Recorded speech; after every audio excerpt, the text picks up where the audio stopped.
Olá, amigos, eu sou o professor Jusilândio Souza e dessa vez estou aqui com vocês, pelo Atual Concursos, para levar o curso de Conhecimentos Bancários.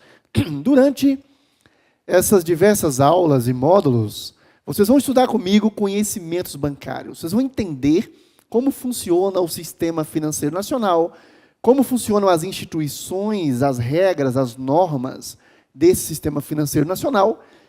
E nós vamos preparar vocês para enfrentar provas dos mais variados concursos no Brasil, onde você tem conhecimentos bancários como disciplina.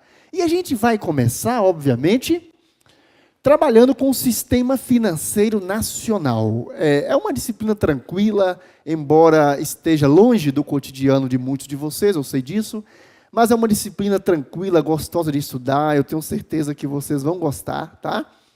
Como é que a gente vai trabalhar? A gente vai iniciar conhecendo o sistema financeiro nacional, sabendo, conhecendo as principais instituições, sabendo qual a atuação delas, qual a posição, o posicionamento delas no mercado, sabendo o que é mercado, ok? E entendendo depois como funciona a questão de banco. O que é banco? Para que serve? Os diversos tipos de banco, diversos tipos de instituições e assim por diante, bancárias e não bancárias, assim por diante, tá? Então a gente começa por sistema financeiro nacional. Para entender sistema financeiro nacional, a gente vai trabalhar com esse slide aqui, tá? Durante e ao longo de muitos anos, muito tempo, desde quando o ser humano começou a negociar, deixou de apenas extrair, de ser extrativista, né? De chegar na árvore, extrair aquilo que precisava de comer, etc. Quando o ser humano começou a plantar, começou a estocar alimentos, o ser humano começou a perceber que passou a existir excesso, e ele passou a comercializar esse excesso, né? Alguém que plantava, digamos, frutas, e aí tinha um excesso de frutas, mas ele precisava de cereal, e ele trocava com quem tinha cereal. E depois essa relação de troca, ela passou, depois de muito tempo, a ser feita através do dinheiro, ok? Do dinheiro, as pessoas passaram a utilizar o dinheiro, a gente está pulando aqui uma grande fase na história, que não interessa muito para a gente, só para chegar até dizer para você o seguinte, que o sistema financeiro nacional, ele vai ser justamente o conjunto de instituições, de agentes, de normas, que regulam essas trocas que hoje são feitas, obviamente, utilizando dinheiro. Vamos entender, a princípio, apenas dois tipos de agentes financeiros, de agentes econômicos, melhor dizendo, as empresas e as famílias, né? Então, você tem as empresas que produzem bens e serviços, e esses bens e serviços são vendidos para as famílias. A gente está aqui considerando uma economia, por enquanto, bem simples, considerando um país, digamos assim, imaginário, só que para que você entenda este conteúdo, no início ele parece um pouco chato, né? Mas é bem tranquilo. Entenda um país imaginário onde você tem apenas empresas e famílias. Bom, como é que as empresas e as famílias fazem essa troca entre si? Empresas vendem bens e serviços, né, para as famílias, e as famílias fornecem para as empresas os fatores de produção. Professor Jusilândio, fatores de produção, o que é isso? Bom, os fatores de produção, os principais, vou citar três deles, que é terra, capital e mão de obra. Mão de obra, ok? Ou trabalho, né? Como assim, professor? Terra, a gente chama esse nome genérico de terra, seria a localização, o local. Toda empresa, ela precisa ter o capital terra, ela tem que ter uma sede, um local, ela precisa ter o seu campo de trabalho ali. Então, o fator terra, o local, o espaço, ele tem que ser considerado. Ele é um fator de produção. E como todo fator de produção, qualquer bem e serviço, ele só se consegue produzir, pessoal, qualquer bem ou serviço, só se consegue dar origem a qualquer bem e serviço, se tiver no mínimo, esses 3 fatores de produção: capital, terra e trabalho, né? Que a gente pode chamar também de mão de obra. Bom, capital, além do dinheiro em si, também os equipamentos que a empresa utiliza para poder trabalhar. E trabalho, mão de obra, obviamente fica mais fácil entender que as famílias fornecem o fator de produção, mão de obra. Mas as famílias fornecem todos os 3 fatores de produção que eu citei. Na verdade, são 5. Para vocês aqui, para concursos bancários, vamos considerar apenas os 3 principais: terra, capital e trabalho. Então, as famílias fornecem, por exemplo, o fator terra. As famílias alugam, vendem, alugam, né, terreno, sede, local. Quando a gente fala família, a gente está falando pessoas, né? Alugam, fornecem o local para as empresas trabalharem, né? A questão o fator de produção mais fácil de você entender, que flui das famílias para as empresas, é a mão de obra. As famílias vendem a sua mão de obra, a sua força de trabalho para as empresas, para que as empresas consigam produzir os bens e serviços. Então, você vai ter aqui a circulação de essa troca entre empresas e famílias. Mas a gente vai evoluir e mostrar que essa troca, hoje em dia, ela é feita, na verdade, através de dinheiro. O que você vai observar é dinheiro. As empresas continuam vendendo bens e serviços para as famílias, mas esses bens e serviços são pagos em dinheiro. Então, quando a gente fala em bens e serviços, fatores de produção, né? Famílias fornecendo fatores de produção, o principal deles a mão de obra. Empresas fornecendo em troca, em contrapartida, bens e serviços. A gente está falando do fluxo real. O que é esse fluxo real? É essa troca de fatores de produção, bens e serviços, feita entre famílias e empresas. Essa troca. Ou seja, por que real? Porque tem uma existência concreta, bens e serviços, fatores de produção, uma existência concreta. Você está vendo, você pode tocar nesse bem e serviço. Ou pelo menos, a gente fala existência concreta, claro que você já tem hoje algo de mais abstrato. A gente vai ver mais à frente aí, questão de derivativos, instrumentos, né, de financeiros, etc. Mas tudo bem.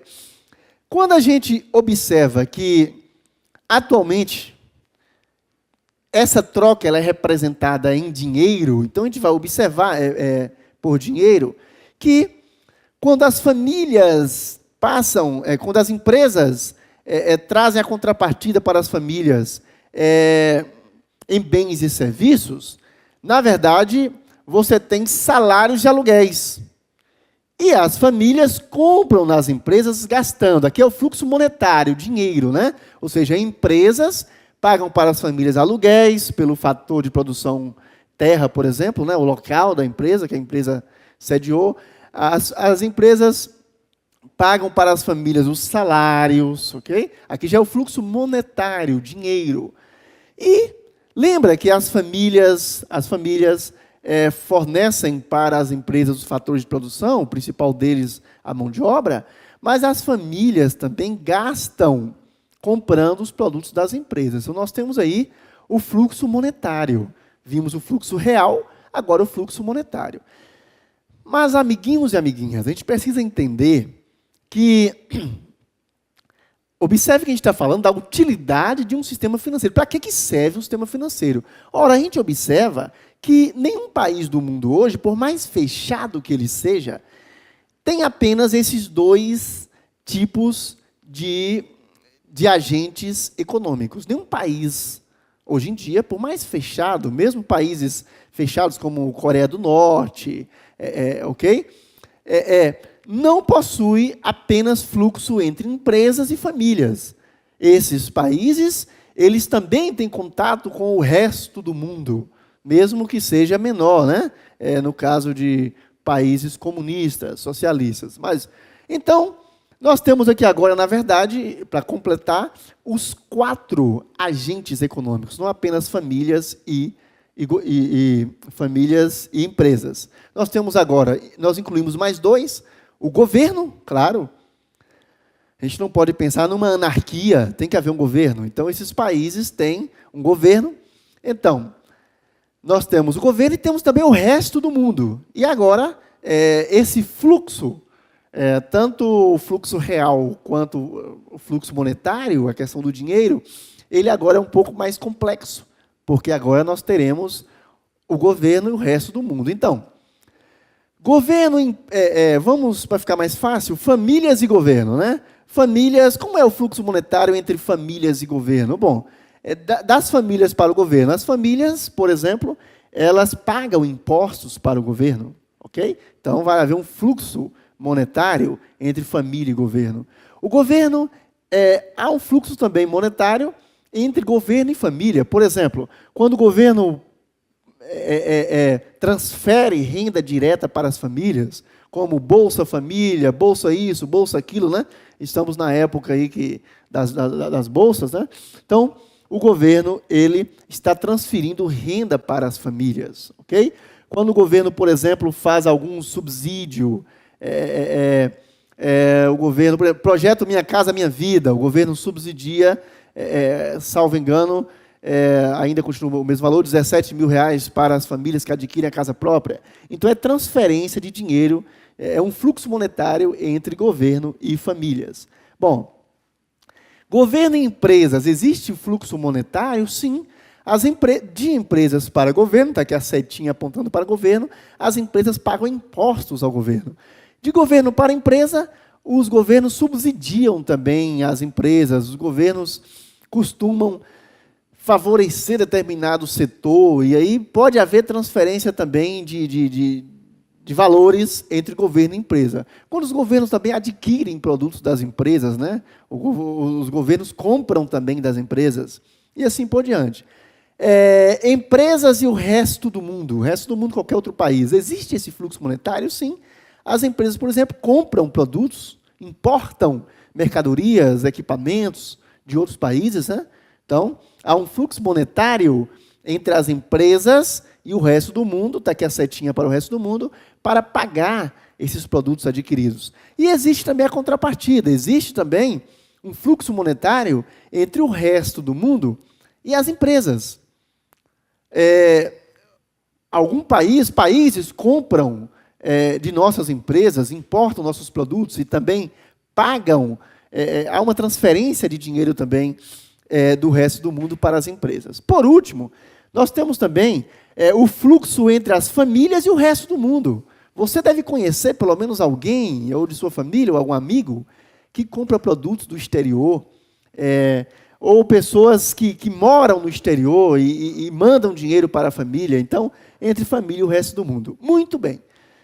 Então, neste nosso primeiro conteúdo, que é para você entender como funciona o sistema financeiro nacional, você observa que este fluxo de renda entre famílias, resto do mundo, empresas, governo, este fluxo, pessoal, ele precisa ser controlado.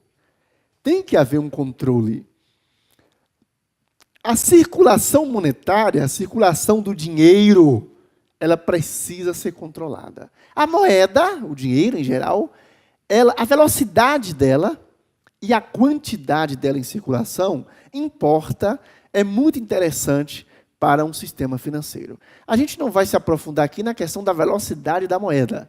Para conhecimentos bancários, basta você entender, basta a gente se preocupar mais com a questão da quantidade de moeda em circulação, tá?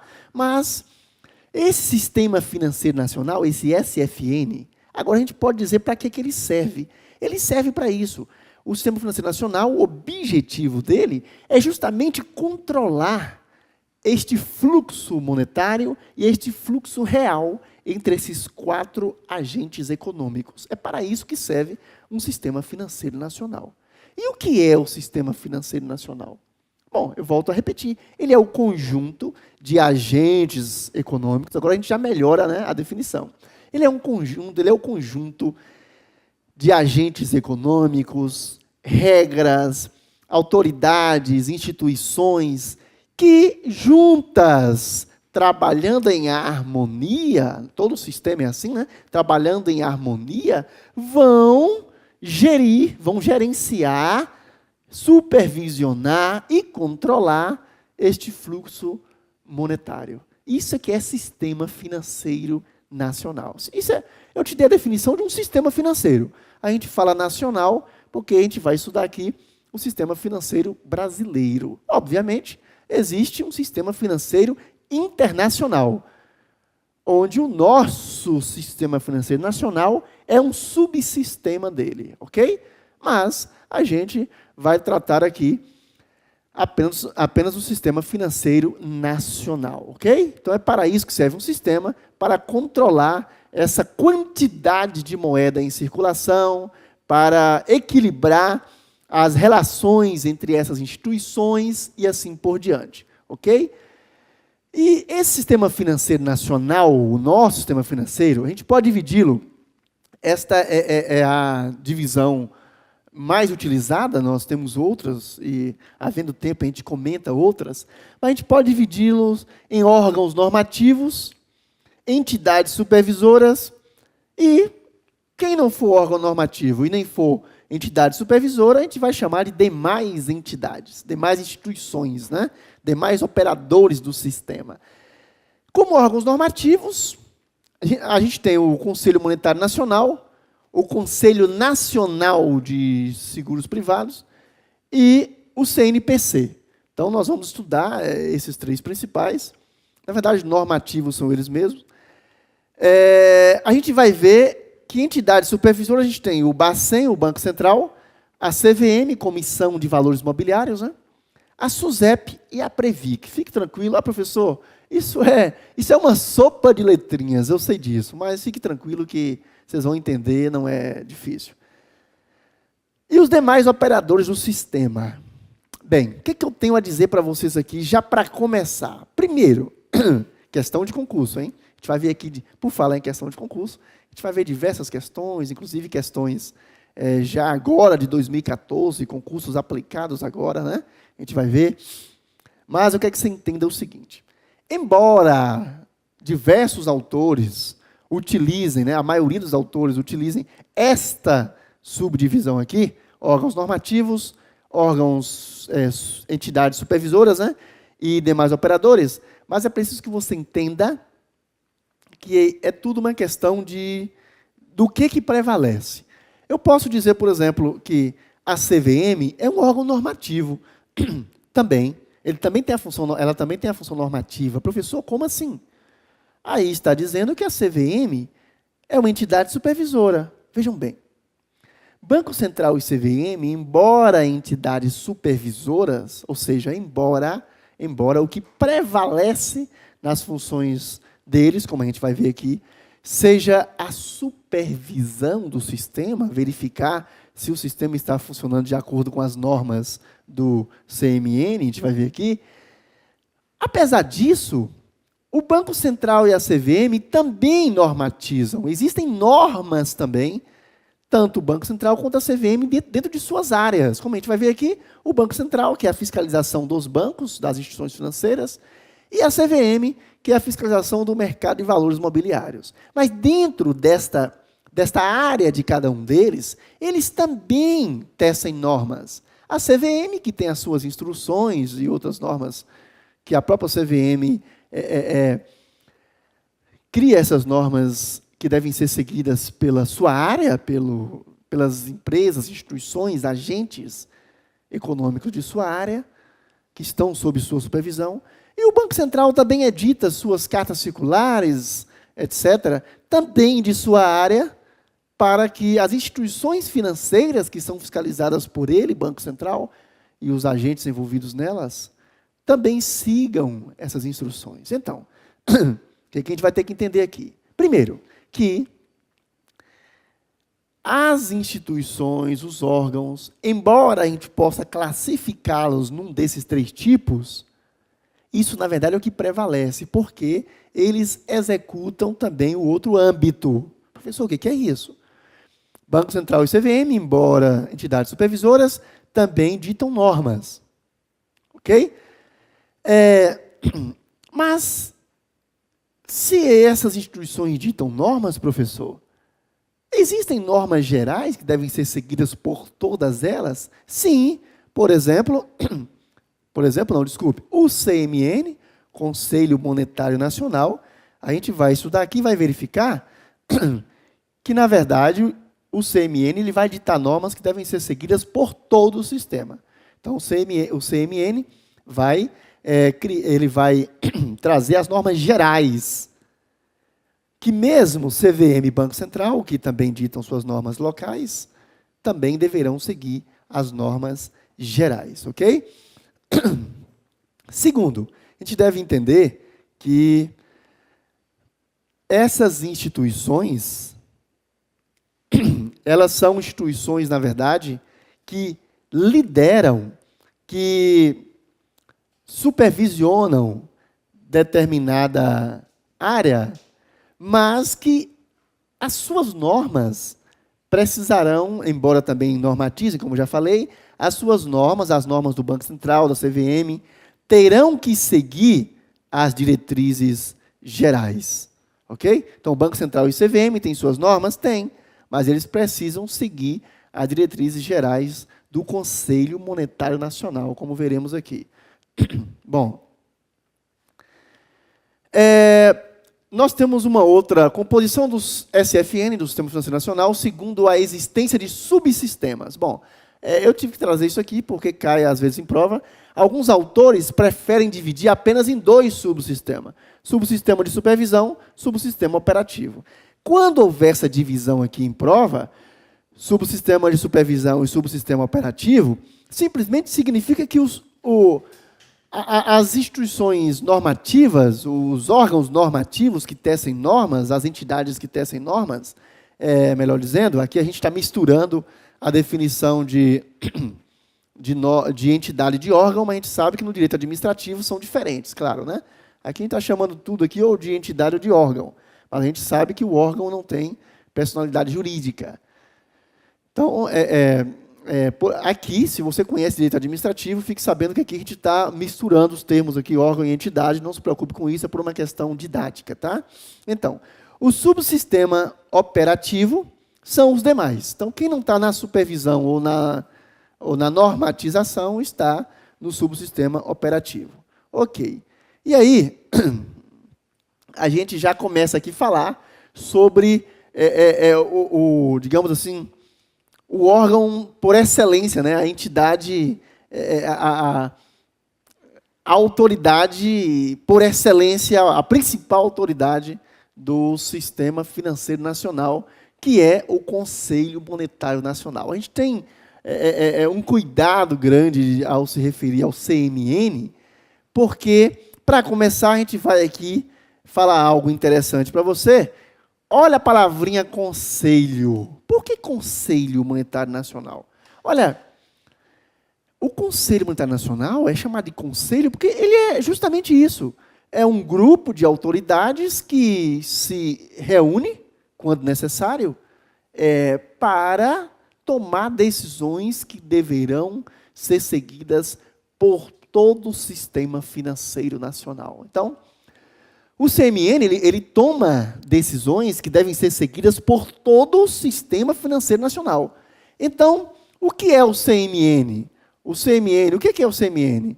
Ele é um grupo de autoridades que se reúnem para tomar decisões deliberativas, né, acerca do funcionamento do sistema financeiro nacional. E quais são as autoridades que integram esse sistema financeiro nacional? O ministro da Fazenda.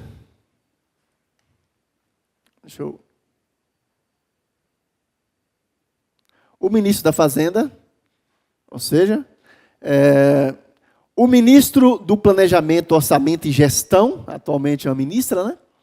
A gente não vai sequer citar o nome das autoridades, porque essa aula está sendo gravada agora, em 2014, né?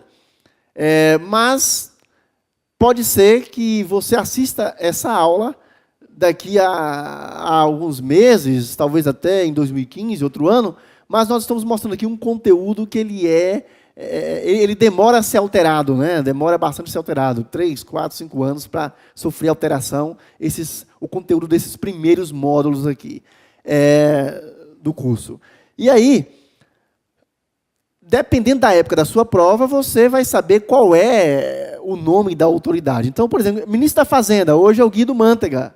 Mas caso haja uma modificação, saiba que o Conselho Monetário Nacional vai continuar sendo o ministro da Fazenda. O novo ministro, ele vai tomar posse no Conselho Monetário Nacional, obviamente. Então, o ministro da Fazenda, que é, inclusive, o presidente do Conselho Monetário Nacional, né? O ministro do Planejamento, Orçamento e Gestão, do MPOG, esse ministério é chamado carinhosamente de MPOG, né? MPOG, Ministério do Planejamento, Orçamento e Gestão. Então, ministro da Fazenda, ministro do Planejamento e o presidente do Banco Central. Presidente do Banco Central, ok? Também participa do Conselho Monetário Nacional. Então, você deve estar se perguntando assim, mas professor, esse CMN, um órgão tão importante assim, contém apenas 3 autoridades? Sim, são 3 autoridades fixas ali. Então, mas além dessas 3 autoridades, a gente vai ter também algumas comissões, chamadas de comissões consultivas, que vão ajudar no funcionamento deste sistema financeiro. E também autoridades que podem ser convidadas. Obviamente, o ministro da Fazenda, o ministro do Planejamento e o presidente do Banco Central, eles não dominam, claro, todo o conhecimento acerca do sistema financeiro. Pode existir uma área específica que eles não dominam ou que queiram ouvir a sociedade, né? E alguma autoridade dessa área, algum professor renomado naquela área pode ser convidado para poder ajudar nos trabalhos. E nós temos algumas comissões consultivas que são fixas, né? Comissões que ajudam o sistema, que prestam consultoria a essas autoridades na tomada de decisão. Então, nós temos também as comissões consultivas. E o COMOC, Comitê da Moeda e do Crédito, que é também uma comissão dentro do Conselho Monetário que auxilia no que diz respeito à moeda, que a gente não chega a chamar de comissão consultiva, porque ela é a comissão fixa por excelência, está sempre ali. E eu já falei que o Conselho Monetário Nacional ele é o principal órgão normativo do sistema financeiro. Ou seja, o CMN, gente, as normas dele são diretrizes gerais que devem ser seguidas por todo o sistema financeiro nacional, ok? A gente vai continuar com o sistema financeiro na próxima aula, a gente vai continuar a falar sobre CMN e a gente vai ver. É rico isso aqui, tá? É preciso que você valorize bastante essas aulas. Você não vê esse tipo de interpretação em qualquer livro, em qualquer apostila. E é um conteúdo que eu estou trazendo aqui diretamente do meu livro, o meu livro de conhecimentos bancários e políticas econômicas, da editora Clube de Autores. Já estou trazendo aqui da forma como eu destaquei no livro e vamos trabalhar uma a uma essas funções do Conselho Monetário Nacional, funções que caem demais em prova. Espero você na próxima aula para a gente continuar. Até lá.